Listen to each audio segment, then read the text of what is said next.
Hello, everybody, and welcome to the Everything Club. Today, we're diving into the universe of Zack Snyder's latest sci-fi creation. We'll explore the themes, the visuals, and the storytelling in the new Snyder movie. But first, let's do a round of quick introductions and check in. My name is George, and I am an engineer and entrepreneur and a lover of all things science fiction, which makes today a very special episode for me. What about my co-hosts here? Want to introduce yourselves? Certainly. My name is Keilan Morrissey. I'm also a lover of science fiction and stories of all kinds. And I am happy to be here at our second in-person recording that we've ever done. We are currently recording from the St. Louis Central Library, which is pretty sick. George, are you concerned that I've outed our location to the internet? Is this? You just doxed us all. Well, considering we may be coming back, then that might be concerning. Yeah, This is a public venue. I don't think this is of any risk. That all we're saying is that we live in the greater St. Louis metropolitan area. All right, my turn. Hi, I'm Noah. I am an electrician and also a lover of all things pop culture. And I can't wait to talk about these new director's cuts of Zack Snyder's Rebel Moon Parts 1 and 2 with the boys today. absolutely. Well, thanks to everybody here for introducing themselves. How about we just start by checking in with each other? How's it going? How's it going, guys? That's a great novel idea, George. I love that.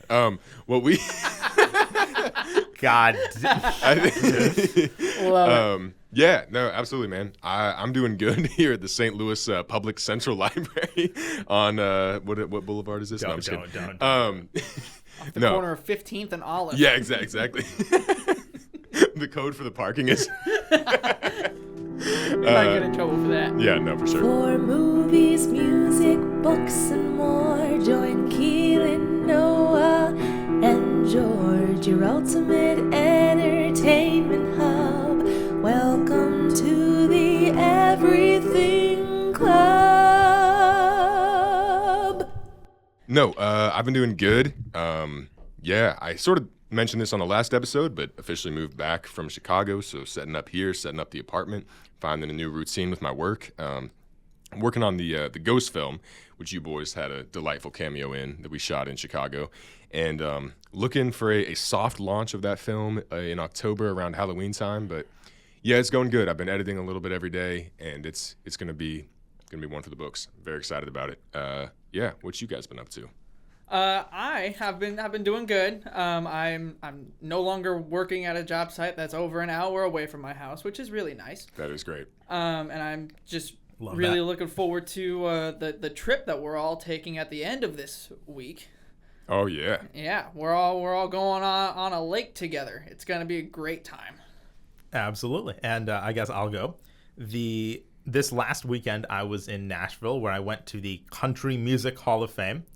I have this is a very special experience for me because I have never went to a museum and not recognized any of the names before. So that will always hold a special place in my memory. What are you talking about, bro? You're bumping country every time we get in the Nissan. That every time. is so true. I love country music. I enjoy it. I don't play it myself, but it is nice. Do you know? I was thinking about this the other day. Why is it called country music? Why is the genre just the name of a landmass? You know what I'm saying? Like what if you hey, I listen to Continent. You know, it's kind of a weird thing. Well, you could also say, why is I listen to rock music? It's after a hard thing you find in nature. True, but rock is also a Or verb. pop music, the thing you do to a balloon once you're done with it. Well, pop is short for popular, and I see what you're doing. But you understand my distinction here. I mean, I know that there are multiple genres within country, so it might be more of a colloquial kind of, hey, it's just country music, as like a broad kind of lump categorization. But it is quite descriptive of a name. I'm honestly kind of upset that we've started calling music pop as well for popular, because that's not a genre at all. That's just Yeah. Any song that has become popular. Yeah, that is kind of a weird thing. Yeah. Did you finish telling us about your update regarding your trips to Nashville? Oh yeah, that was my story. We did a bunch of other stuff, but that is honestly the most memorable part of that experience. I've never been more lost in a museum in my life, and that will always be with me, no matter where I go. Just the memory of sheer confusion. I'm glad to hear it. All right, do you boys want to jump into our first speed round? Oh yeah, let's get that first slice of bread, boys. I can kick us off if you'd like. Sure. All right. How about this? George, what movie would you like to see have an extra hour added to it? Much like the Rebel Moon director's cuts, which are an entire hour longer than their predecessors. Ooh, that is a very, very, very good question. I feel like there are a lot of large franchises which already have a lot of content in them, which wouldn't necessarily benefit from an extra hour. Mm-hmm. So I wouldn't honestly, like, even though I would love an extra hour of some of the Star Wars movies, I feel like there's already a lot of Star Wars movie out there. So I probably wouldn't say something like that. I would probably go with, let's see here. Ooh, one from the back of the brain. Megamind. Megamind. Absolutely. Definitely use that extra hour in the best way possible, Yeah. especially if it was attached to that first movie. Oh my God, would that be excellent? R-rated Megamind director's cuts. Let's go. That would be hilarious as well. Wait, quick side note. Have you heard that like there's kind of a rumor that there exists a 4-hour director's cut of Revenge of the Sith? Have you heard about that? If it exists, we need to start that movement. That's all I have to say. I love that movie. I have a signed poster of that movie hanging above my bed. Love that movie. Absolutely. Yeah, that's peak Star Wars right there. I don't know how much that's true. I've just heard an internet rumor that there's like a crazy director's cut of Revenge of the Sith that like they never finished the VFX or anything for it, so it never saw the light of day. Not sure if that's true, but well, you can trust everything you read on the internet. So this is clearly true. this is the truth. Absolutely. Geef, you wanna throw a question out there? Absolutely. Noah. Yes, sir. Is there any kind of movie that jumps to mind that you think could be split into two parts in a way that like actually enhances to the story? Rather than just like adds a little extra flair to it. Ooh.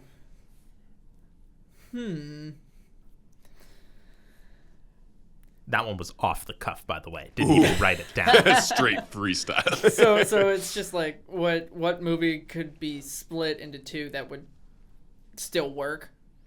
That would add to the movie, because I would argue that in this case, having it actually split into two actually did something to enhance the story. Sure. So like that's what I would be looking for, something similar to that. I really don't know. I haven't really seen lately. I haven't seen that many movies in general, which I've noticed I really need to get back into. Yeah.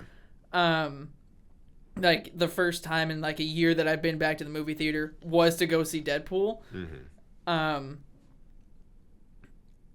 But strangely enough, the first movie that came to mind, I don't know how much it would really benefit it, is The Creator.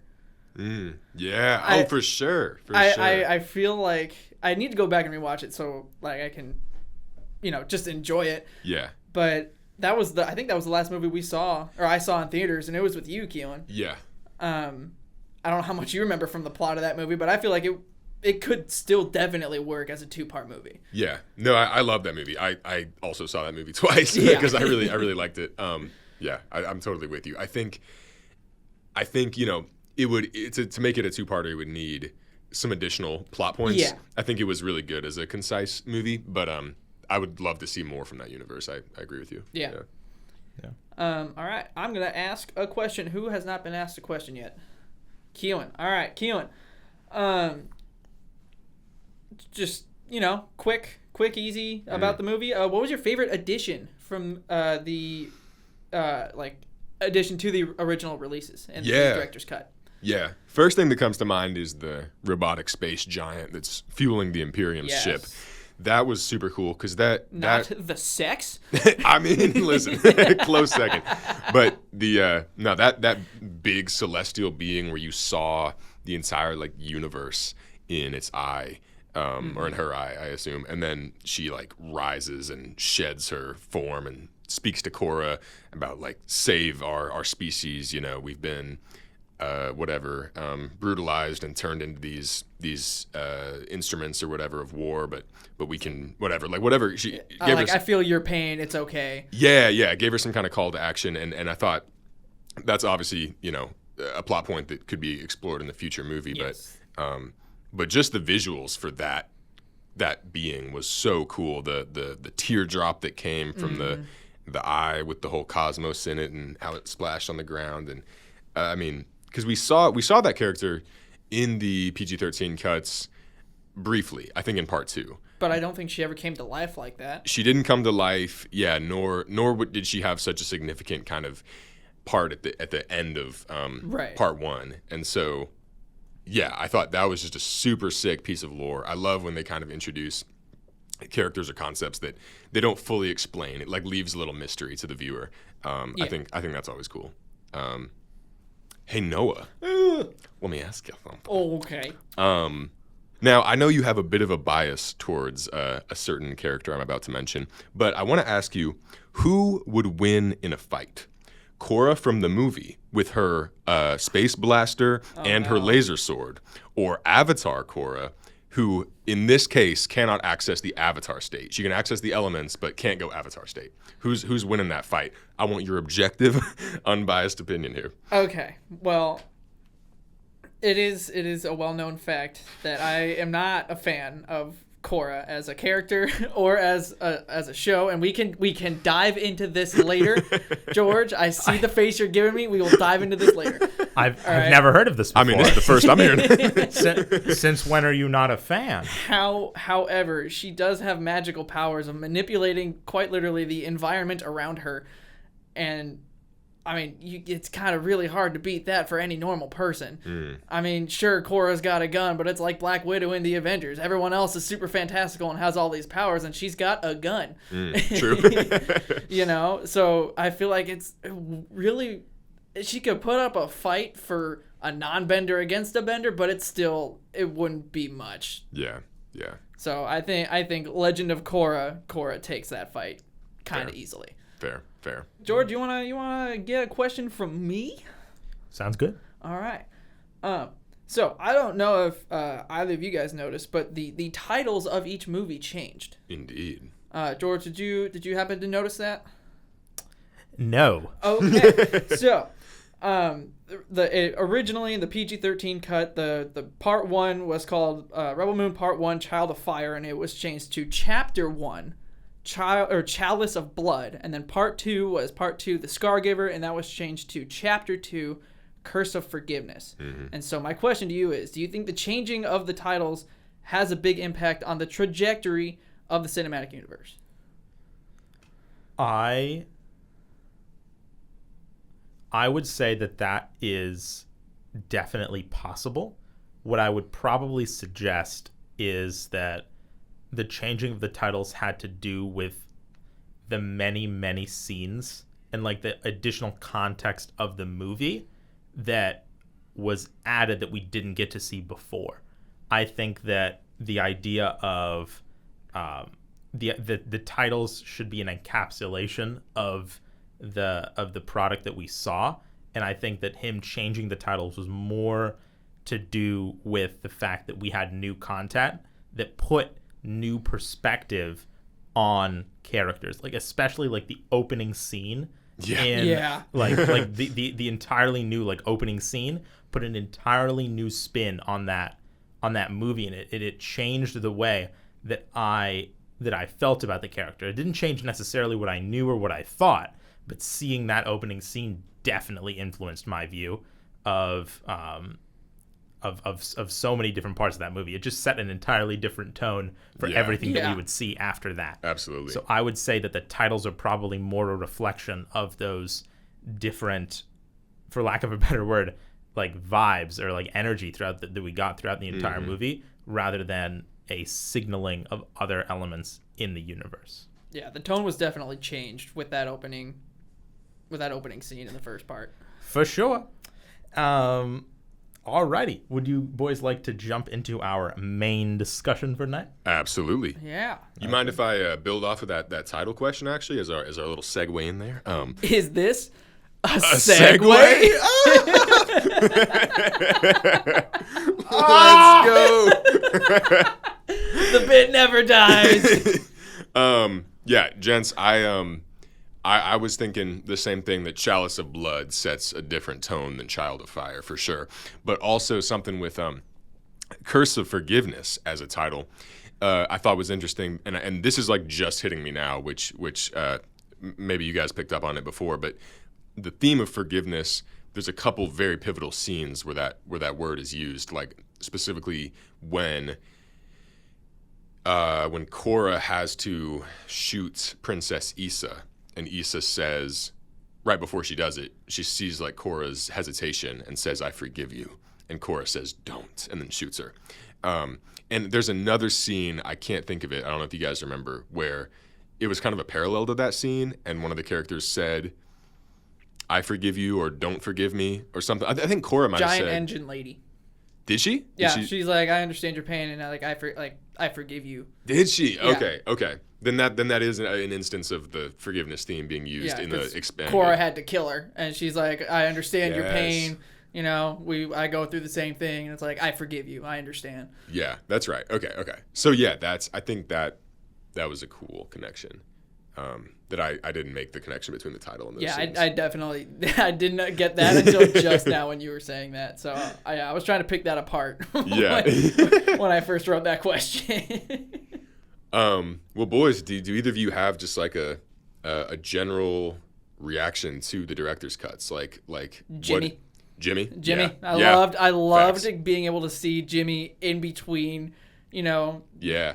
like when he first like went missing, and then seeing how he impacted the story more as time went on. Mm-hmm. Like we got to see him. It kind of felt like he was battling with himself about whether or not he was going to help or not, and he would help, but he wouldn't directly help, which was weird. But it was really cool to see that development for him, becoming the Antler King that we came to see him. The Antler King. Yeah.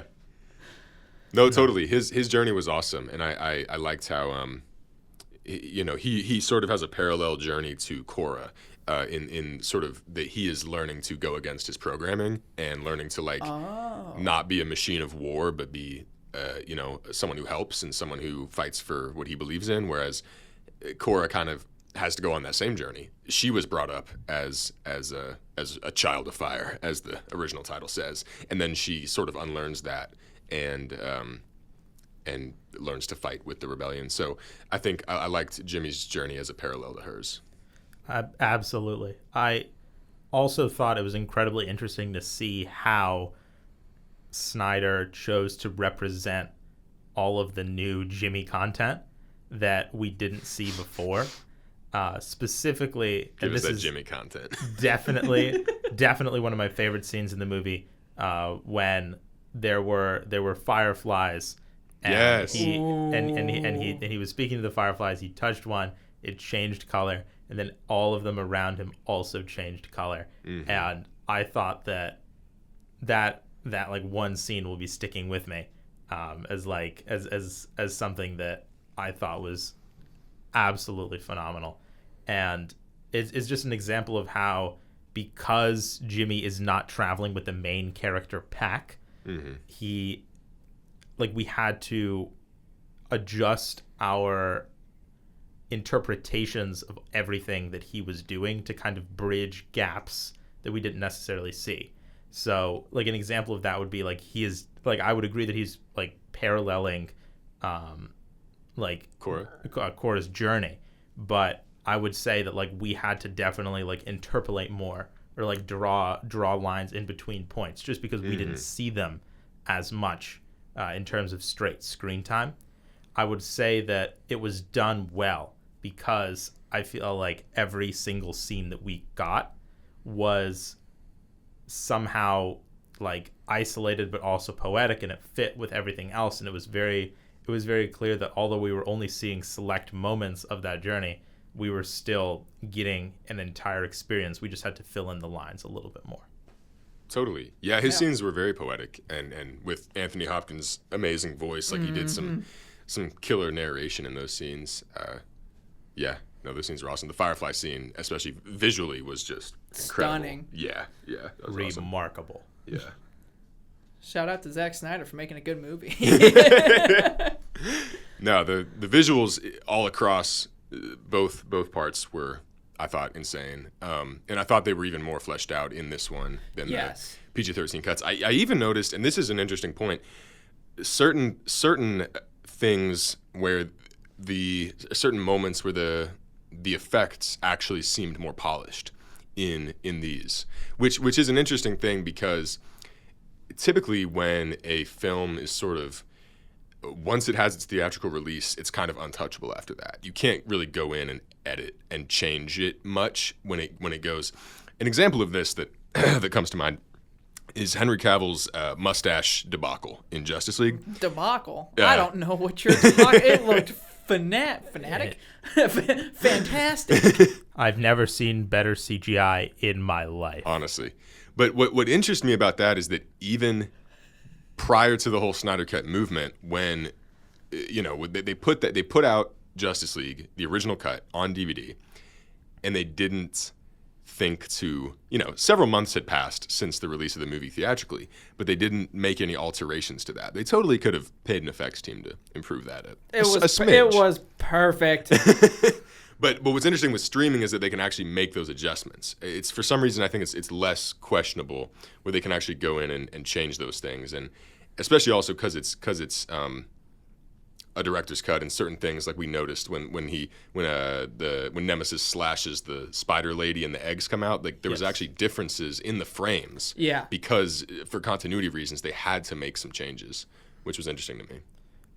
That was very interesting to see how the different cuts sometimes felt like in those very particular instances almost different films, and that's what I thought was like, I don't know, it was most interesting having seen the first one, and the first one, the non-director's cut version, and been paying attention closely, and then seeing the director's cut and also paying attention. Those kinds of little inconsistencies really presented themselves as something that I don't know, I mentally latched onto as something that would be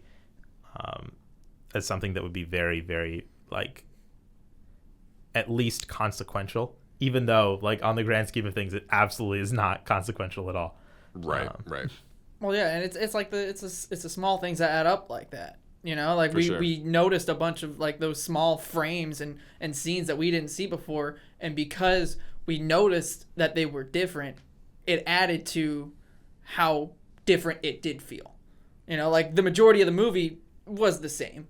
Like there was like extended scenes and stuff like that, but because we had watched the original ones and we knew it so well that we were able to be like, that's different. Mm-hmm. That's also different. I don't remember any of these little spider babies coming out or something, right. Like it added to that in like small amounts, to not where it was like, this is completely different. It doesn't make any sense. Yeah. I think the way they did that really, really worked. For sure. I'll also say the tentacles were much more polished in this one. I don't know if you boys caught on to that. In the first cut, little rough on the CGI. In this one, I mean, those were some pristine tentacles, I tell you, that were we can move on engaged now. with Admiral Noble. I think we we stay on on this. I think we do a whole segment. If we're going to be talking about that, I want to talk about the actual sex. I wouldn't. Yes. Maybe we don't go into too much detail on the specific tentacles, but there was definitely a lot more sexual content in this, in the director's cuts. Yeah. And at least in my opinion, it felt a little bit unusual. Not the fact that there were sex scenes themselves, but I mean, it really did get to a point where we were just sitting there for like 3-4 minutes just watching a sex scene happen. You know, Especially that first one with no score. I know. The length of the scene was honestly quite surprising because I don't know the last time I've seen a sex scene in a movie last that long before. I mean, usually it's enough for you to understand that the activity is happening, and then maybe like a few seconds of like, oh, okay, so like that's like what's going on, and then it moves on to continue the story. But this almost made each sex scene and each like sexual encounter feel like a plot line. Yeah. And yeah. like a plot point. And, I watched Rebel Moon for the plot. and I feel as if that were to be the case, then the sex scenes maybe should have had more plot significance. I feel like they definitely, I think, added to the story, but I wouldn't say that they massively changed the plot of the film. I think that I would say that when a movie is that long, you definitely like 3 minutes does not like seem like a long time, but I would say that in film, certain types of scenes have certain like accepted durations. Fight scenes, especially in action movies, are typically longer, and like establishing shots are typically shorter. And like Sure. those are examples of like what these scenes are like duration wise are like accepted in terms of like the cultural norm. I think that this film, and I think this is definitely a theme in Snyder's work, was meant to challenge those norms. I thought that the way of doing that with lengthy unscored sex scenes was definitely interesting and unique. I've never in a sci-fi movie seen something quite so apparent to be different. It was quite shocking. It was almost as if any of you had like certain teachers that would just like increase their speaking volume or like yell at the beginning of a class to get everybody's attention. It felt like that, where it was like it was an attention grabby kind of thing. It was just strange that it was like 2 hours into the movie. Maybe that was the point, actually. Maybe it was to like re-engage the people who were who maybe don't have the stamina to sit down for 3.5 hours and watch a film. Maybe it was meant as a way to shock people back into attention. Well, it was a bit. They took a porn break. Okay, I wouldn't. Those scenes were earlier in the movies, though. Like both of those scenes were in like the first act of each movie. Oh, really? Okay. Yeah. Okay. Well, then maybe it was a way for him to capture our attention. Yeah, kind of setting a tone in the beginning that it's an adult film. I would agree, but I would also say that like, because again it is like a director's cut and it's a Snyder director's cut, most of the people who are tuning in, or at least like his dedicated fans, definitely know what they're signing up for, and they definitely go into the movie with a certain mental expectation of like what's going to happen. Sure. So again, I would say that I'm still a little confused, but I can maybe explain some of the thinking behind it. Yeah. I mean, yeah, I just wanted to say that I think in terms of the plot significance, you know, the first one, the first sex scene in the first movie with Dan or whatever his name is whatever his name is. Yeah. that one is unscored, and that one is I think more deliberately awkward, and it's sort of showing her reluctance to accept love, to be part of the community, to do all that kind of thing. And I think it's also cool, the reveal of how she's just covered in scars, and it kind of just drives home that she's really been... Wait, she was covered in scars? Noah wasn't looking at the scars. Noah's eyes were somewhere different. Let's just say that. On Den's luscious beard. And Hell yeah. A good point. Noah had his eyes locked in on that beard. The whole time I saw him tracking it.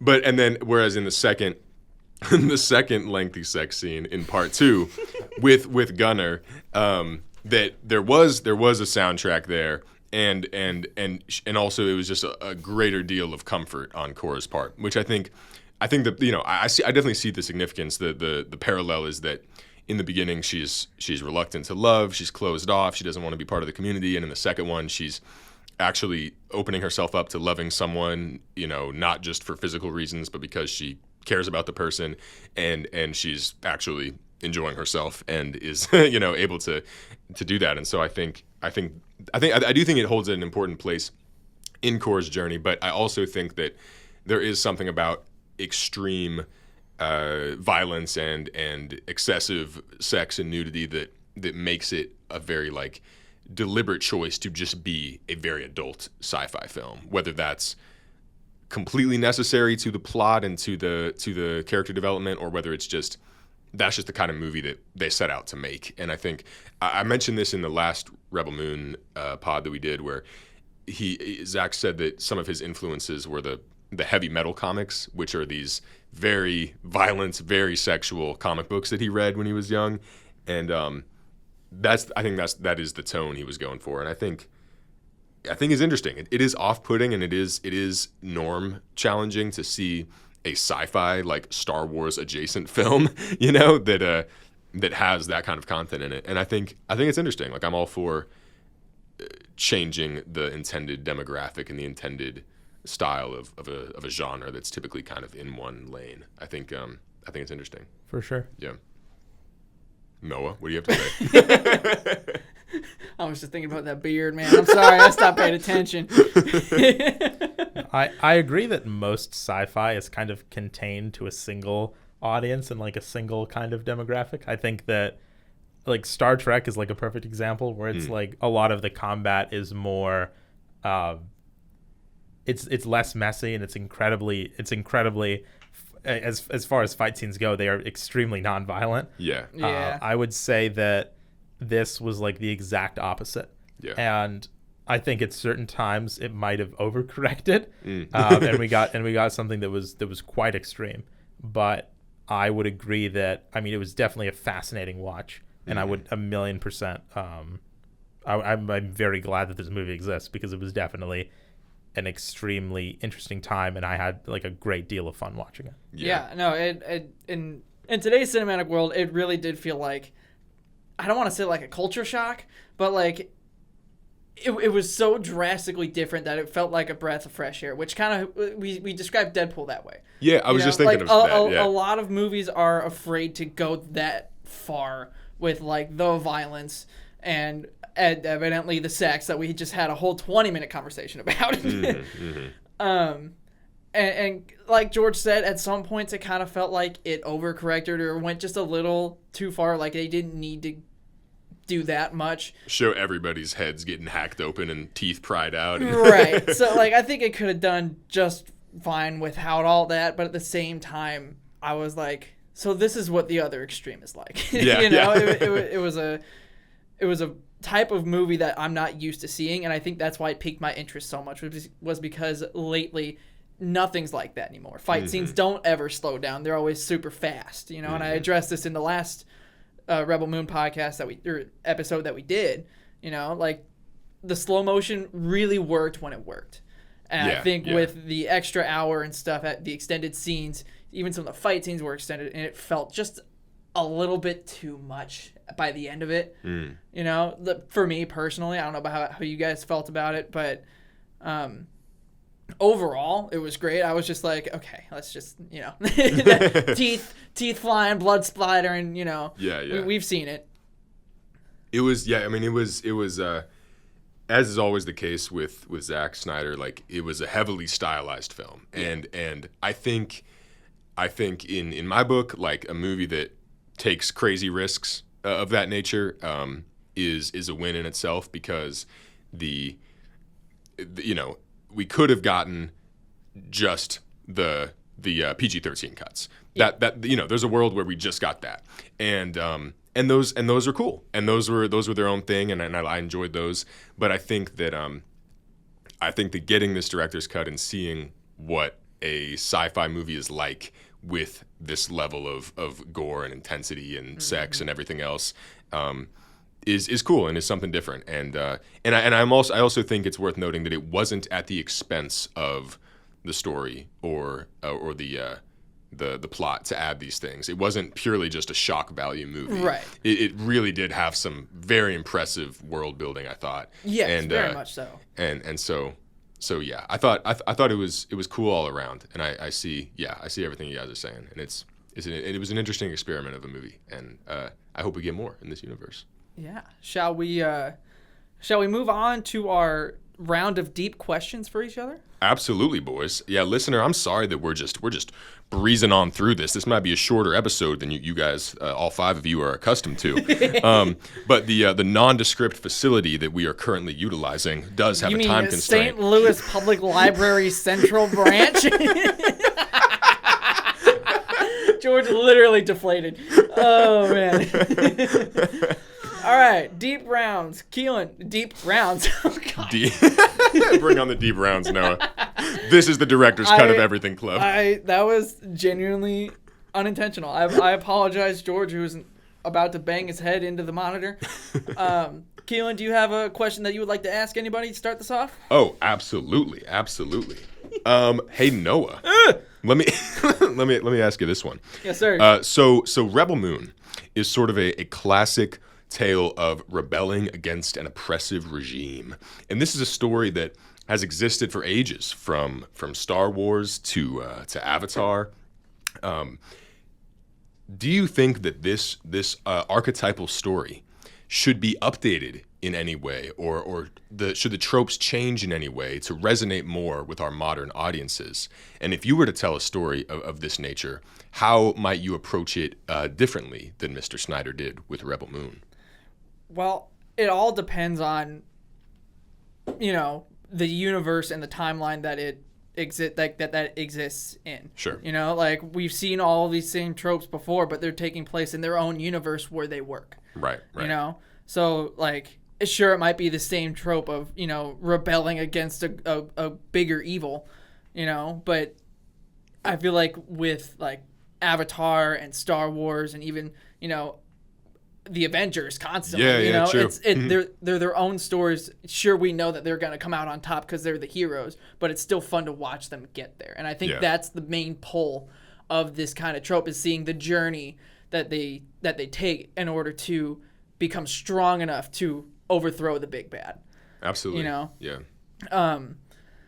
So remind me of, like, the second half of your question, Oh yeah. So I mean, if you were to tackle this kind of story in your own film, how might you do it differently, or update this archetype differently than Zack Snyder did? George, do you happen to have a good answer for this? It's funny you should ask, listener. What I would say is, if you've seen, there's a movie on, I think, Netflix right now. It's called Don't Look Up. Yes. And it is great movie. Like, it's a phenomenal movie. It truly freaked me out, and I think it really approaches this kind of, like, everybody rebels against the big bad thing fundamentally differently. And the way that movie structures the fight is much more realistic than I ever thought that I would be, like, comfortable seeing. It was a very thrilling, almost horror movie, I would say. Mm-hmm. And I would think that, like, that, in, like, the ways that those filmmakers chose to portray that experience, I would say that is the way that I would try to approach a more modern kind of interpretation of this kind of fight. And that's, correct me if I'm wrong, that's the one with, like, Jonah Hill and Leo and all them, and okay. Yeah. It's very star-studded cast, and it makes sense, because it was, honestly, it's one of my, like, all-time most interesting movies that I've ever seen. Yeah, that was a great one. I agree. Yeah, and listener, I would just like to clarify that as I was giving my first answer, George was mouthing to me, "I have a great answer for this," so I didn't just pass it along to him. I think he wanted to talk about it. I did. So that's a generous assumption. I have a question that I know, George, you just talked, but I want to hear your answer to this. All right, given what we've seen added to the story, like, from the original release, is there anything that you would have still wanted to see, or that you would have even changed I want to see more of the history of the giant, like the giant people that power the spaceships. Empire. Yeah. For lack of a better term. The Empire definitely, but also like specifically those like giant creatures that power the ships. Oh, things. Yeah, okay. I think that is going to be like, if we ever get more movies, I think that's going to play a central role, because that was such an interesting plot point. And we definitely got more of that kind of content on like in the director's cuts, and I think that more details on that entire plot line, I think, would be beyond remarkable. I think it would be just like titillating. It would be absolutely fantastic. 100%. That's the word of the day, fellas. Absolutely. Hey, Keilan. Hey, George. I know that you've seen quite a few Snyder films. Bit of an understatement. I'd say that Snyder often like explores themes of like power and redemption in like a lot of his films. Yeah. And that definitely played a role here. If you had to change one part about how those themes were brought into the movie, what would you do differently? The first thing that comes to mind for me is how the various big bads were handled in this movie. So you have Admiral Noble, and then you have Belisarius, and you have the king, or the slain king. And I thought that it was interesting how it was done in sort of a non-traditional way, where I definitely expected, given the sheer amount of story that we got, that by the end of this, she would be confronting Belisarius, or she would be confronting at least the bigger bad above Admiral Noble, who Admiral Noble reports to, who I guess is Belisarius. Yeah. And so, because he's whatever, he's the Regent Imperium or whatever, the king. So I definitely thought we were going to get to that point in the second film where she would confront him, but the fact that it just remained Admiral Noble as like the villain the entire time, I guess if you think about it more like if this was the first installment in a broader universe, Noble was sort of like the Vader or the main villain. Admiral Zhao. Admiral Zhao, sure, yeah. Who is his own very intimidating threat, and there's this larger threat like the Emperor or whomever looming overhead. But if I could have done something different in terms of how power was portrayed, I would have done something with including Belisarius briefly having some kind of scuffle with Korra or the main band of rebels in the present timeline, just to show that power dynamic, even if it wasn't like a full-on final confrontation, just showing that. I think I definitely would have included that. I'm not sure if that's a full answer to the motif of power question, but I think having a character of greater power like him just show up and just like wreak havoc for just a brief moment, and seeing the power that he possesses would have been cool, because we really only saw him in flashbacks. So, yeah. Flashbacks and what I thought was like a spirit world type situation. Or Yeah, like the fish realm. Yeah, the giant frozen koi fish realm. Yeah. Koi pond. Honestly, that's what it was. Yeah. Pretty accurate. Well, boys, I know we only each got through one deep question, but I think in the interest of ensuring that our file is saved off of this computer properly and exported and sent off to me so I can edit it and get it to you listeners on Spotify, YouTube, or wherever you listen to podcasts, but really only Spotify or YouTube, I think we should probably wrap this thing up. What do you guys say? No. I would agree. Would you like me to take it out? I mean, I'll take it out. I think we should segue into an outro here. What do you guys say? I believe this is a segue. We have 15 minutes left. We are getting a warning from the computer itself. So thank you, listener, for tuning in and listening to this week's episode of The Everything Club. I had a great discussion with these fellas. I hope they feel the same, right? Awesome. Love that. We both knew exactly what to do. All right, thank you everybody for listening. I can't wait to discuss whatever we're going to discuss next week, and we will see you then. Absolutely. Peace out, listener. Thank you for tuning in to listen to us three goofballs chat it up about Rebel Moon, and yeah, we'll see you next time. Bye. Goodbye. Goodbye. Fuck. Shit.